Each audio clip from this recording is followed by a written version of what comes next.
अक्काचे लग्न रात्र दुसरी. आश्रमातील सायंकाळी जेवणे झाली. सायंकाळच्या जेवणानंतर प्रार्थनेच्या वेळेपर्यंत फिराव्याला वगैरे आश्रमातील मंडळी जात. आश्रम होता त्या गावी नदी होती. नदीचे नाव बहुळा. नदी तीरावर एक लहानसे महादेवाचे देऊळ होते. देवळाजवळ पिंपळाचे मोठे पुरातन झाड होते. त्याला पार बांधलेला होता. त्या पाराजवळ गावातील मंडळीही कधी कधी येऊन बसत असत. गोविंदा व श्याम बाहेर फिराव्याला गेले होते. ते टेकडीवर जाऊन बसले होते. लहानगा गोविंदा पावा गोड वाजवीत असे. त्याने आपली बांबूची बासरी बरोबर घेतली होती व तो वाजवीत होता. कवी हृदयाचा श्याम ऐकत होता. एकाएकी गोविंदा थांबला व त्याने श्यामकडे पाहिले. श्यामचे डोळे मिटलेले होते. तोंडावर गोड व मधुर असे तेज होते. चलताना आश्रमात प्रार्थनेची वेळ होईल. श्यामने डोळे उघडले. श्याम म्हणाला, गोविंदा, बासरी म्हणजे एक दिव्य वस्तू आहे. कृष्णाच्या मुरलीने पशुपक्षी दगडधोंडे विरघळून जात. ते बायकांच्या गाण्यात आहे ना वर्णन.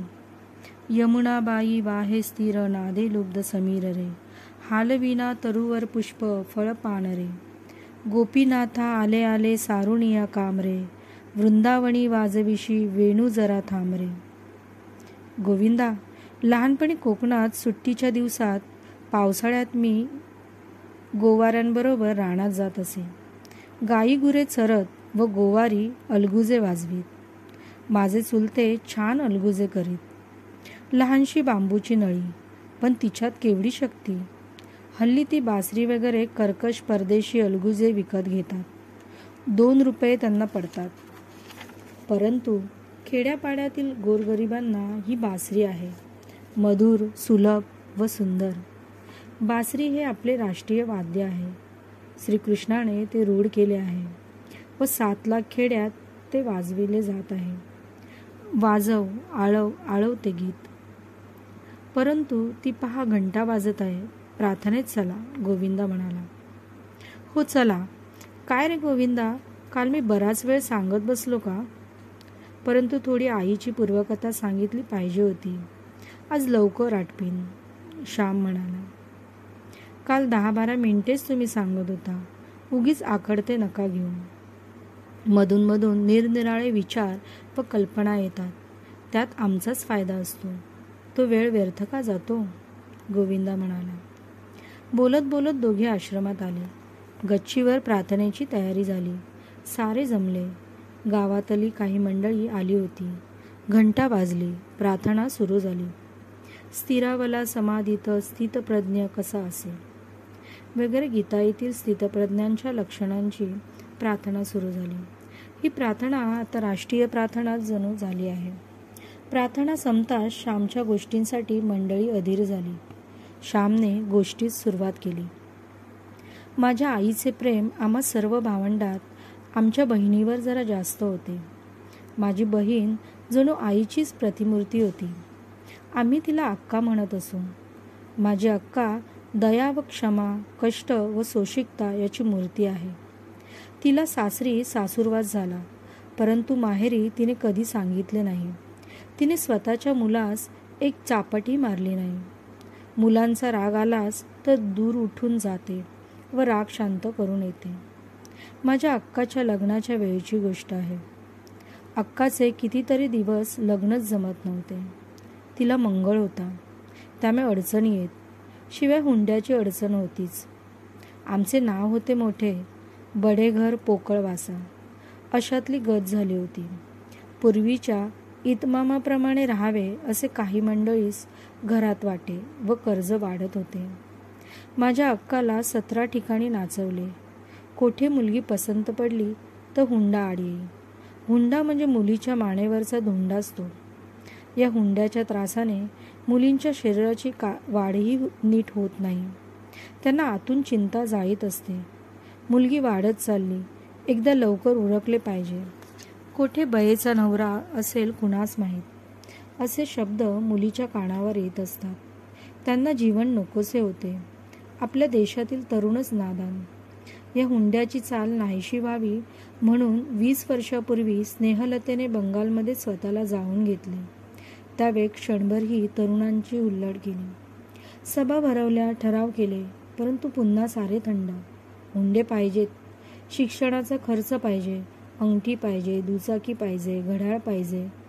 मुलींचे पैसे घेणे व मुलांचे घेणे दोन्ही गोष्टी सारख्याच निंद्य. गाईसही विकू नये असे सांगणारा माझा थोर धर्म, परंतु त्याच धर्माचे अनुयायी मुलामुलींसही विकतात. यापरता अधर्म कोणता?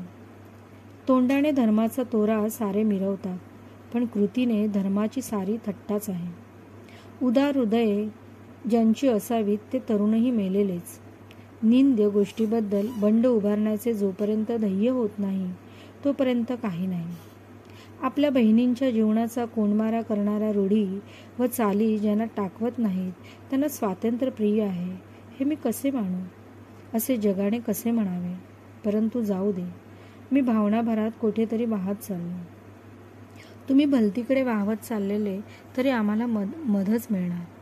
आड रानात शिरलात तरी फुलेच दाखवणार. तुम्ही बोलत राहिले म्हणजे पुंगी ऐकून नाग डोलतो तसा आमचा अंतरात्मा डोळू लागतो. नामदेव म्हणाला, तुमचे काही असो ते गोड लागते. तुम्हीच ना शाहूनगरवासी नाटक मंडळीतील प्रख्यात नट गणपतराव यांची गोष्ट सांगितली होती.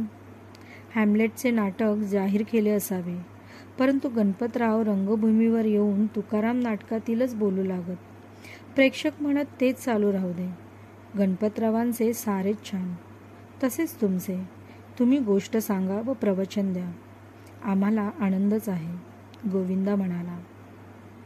मग अक्काच्या लग्नाचं काय झाले? रामने विचारले. श्याम म्हणाला, रामची आमची मुद्द्याची गाठ. बरं तर ऐका. पुष्कळसे हिंडल्या फिरल्यावर जमले एकदाचे लग्न. लग्न रत्नागिरीस व्हावयाचे होते. आम्हा सर्वांस पालगडाहून रत्नागिरीत जावयाचे होते. मी तेव्हा 6-7 वर्षाचा असेन.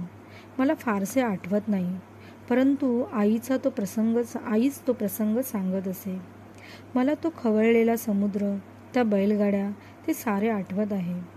गावातील व घरची 50-पाऊणशे मंडळी निघाली. बरोबर गडी माणसे होती. बैलगाड्या हर्णे बंदराला लागल्या. त्यावेळेस बोटीची फार वाईट अवस्था होती. हर्णेला धक्का नव्हता. पडाव समुद्रात कमरेहून अधिक पाण्यात उभे असत. तांडलांच्या खांद्यावर बसून त्या पडावात जाऊन बसायचे.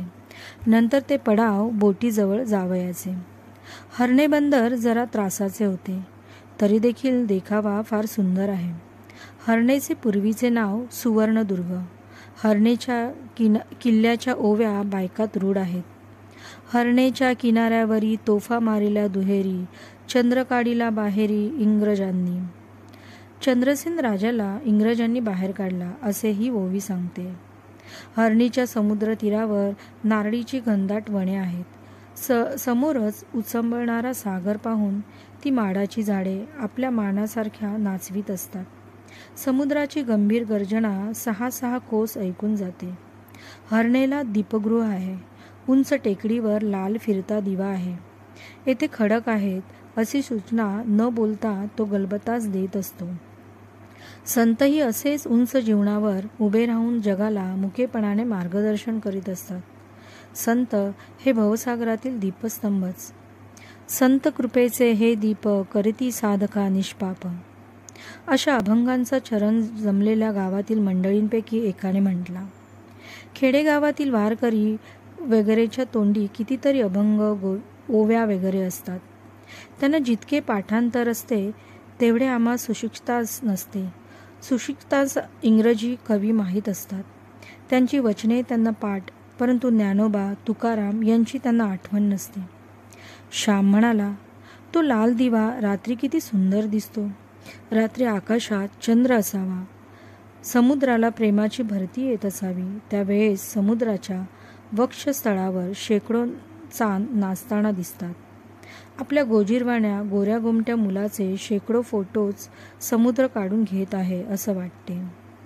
समुद्राचा हा चंद्र मुलगा? एक लहान मुलाने विचारले. हो, समुद्र मंथनाच्या वेळेस तो 14 रत्नांबरोबर बाहेर पडला अशी कथा आहे. परभारे नामदेवानेच उत्तर दिले. श्याम वर्णनाच्या भरात होता. आपल्या मुलांच्या अंगाखांद्यावर घालण्यासाठी समुद्राने दागदागिने आणले आहेत की काय असे मनात येते, किंवा चंद्रच शेकडो रुपये घेऊन खाली लाटांशी खेळण्यासाठी उतरला आहे असे वाटते. सारी मौज असते. वारे वाहत असतात, नारळी डोलत असतात, लाटा उसळत असतात, दीप चमकत असतो, चंद्र मिरवत असतो आणि पडाव भरत असतो.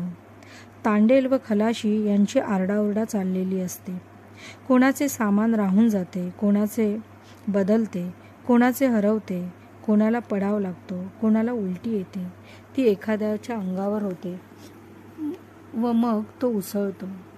हिंदुस्थानातील सारी अव्यवस्था, सारा गोंधळ, सारा उदासीनता, सारी शून्यता तेथे दिसून येते. आम्ही पडावात बसलो. पडाव चालू झाले. वल्हवणारे वल्ली मारू लागले. सुबक सुबक पाणी वाहत होते. वाऱ्यामुळे लाटांचे तुषार अंगावर उडत होते. शाबास, जोरसे असे वल्हवणारे म्हणत होते. पडावात खेचाखेच होती. माझी आई अंगावरच्या मुलाला घेऊन बसली होती.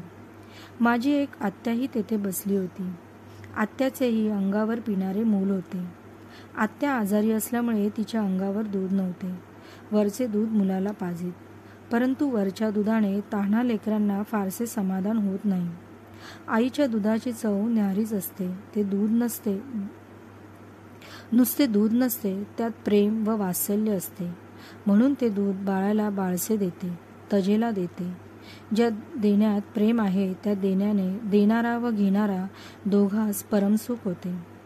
किनाऱ्यावरील बैलगाड्यांच्या बैलांच्या गळ्यातील घंटांचा आवाज दुरून कानावर येत होता. बंदरावरचे दिवे अंधुक दिसत होते. बोट दूर दिसायला लागली होती. तिचा वरचा दिवा दिसू लागला होता. तरी बोट बंदरात येऊन तिला पडाव लागल्यास अर्धा तास लागला असता. अरे चालवतोस काय असा? काय आहे प्यायला त्यात? असे आत्या आपल्या मुलाला ओरडली. तो मुलगा अधिकच रडू लागला. काही केला राहेना. पडावात ही गर्दी होती. इकडे तिकडे वावयास जागा नव्हती. आजूबाजूला जेव्हा पुष्कळ लोक असतात, जेव्हा जर मूल रडावयास लागते, तर आयांना मेल्यासारखे होते. आपल्या मुलाने हसावे व खेळावे, सर्वांनी त्याचे कौतुक करावे, त्याला घ्यावे, नाचवावे, मुके घ्यावे, यात आयांना परमानंद असतो. हे पाहून कृतार्थ वाटते. परंतु मूल जर रडू लागले तर मात्र फजिती. हसणाऱ्या मुलाला सारे घेतात, रडणाऱ्याला कोण घेणार? वास्तविक रडणाऱ्याला घेण्याची जास्त जरुरी असते, परंतु त्याच्याच सारी तिटकारा करतात. जगात सारे सुखाचे सोबती, दुखाला कोणी नाही. दिनाला जगात कोणी नाही, पतिताला कोणी नाही. ज्याला सहानुभूतीची अत्यंत जरुरी, त्यालाच त्याची अत्यंत वाण. दिनको दयालू दाणी दुसरो न कोई. मूल रडू लागले तर ती कटकट होते. झालं काय कार्ट्याला रडायला? अहो असाच रोज रडतो, वगैरे बोलणी आईच्या कानावर येतात व तिला वाटते की मुलासकट पृथ्वीच्या पोटात गडप व्हावे. चाव करणारी तमासगीर मंडळीच जगाच्या बाजारात फार. माझ्या आत्याला त्यावेळेस तसेच झाले. मूल तर राहीना. माझी आई जवळच होती. माझ्या आईने आपल्या मुलास गडाजवळ दिले व ती आत्याला म्हणाली, वंस माझ्याजवळ द्या त्याला, मी त्याला घेते हो. आईने प्रेमाने आत्याच्या मुलाला घेतले व त्याला पाजले. तो बाळ पोटभर माझ्या आईच्या अंगावर प्याला, हसू खेळू लागला. आई त्या लग्नात स्वतःच्या मुलासही रडवी, परंतु वंसाच्या मुलाला अगोदर शांत करी. मुलांना काय, गोड दूध आईचे मिळाले की रोजच ते आत्याचे मूल रडू लागताच आईने घ्यावे, पाजावे. आईने कधी कुरकुर केली नाही. उलट तिला त्यात परम धन्यता वाटे, परम सुख व समाधान वाटे. माझी आई ती गोष्ट एखादे वेळेस सांगे व म्हणे, श्याम, अरे जवळ असेल ते दुसऱ्यास द्यावे, दुसऱ्याचे अश्रू थांबवावे, त्याला हसवावे, सुखवावे. या आनंदासारखा आनंद नाही स्वतःच्या मुलाचे. श्याम कोणीही गोड कौतुक करील, परंतु दुसऱ्याच्या मुलाचेही करील, तितक्याच प्रेमाने करील तोच थोर.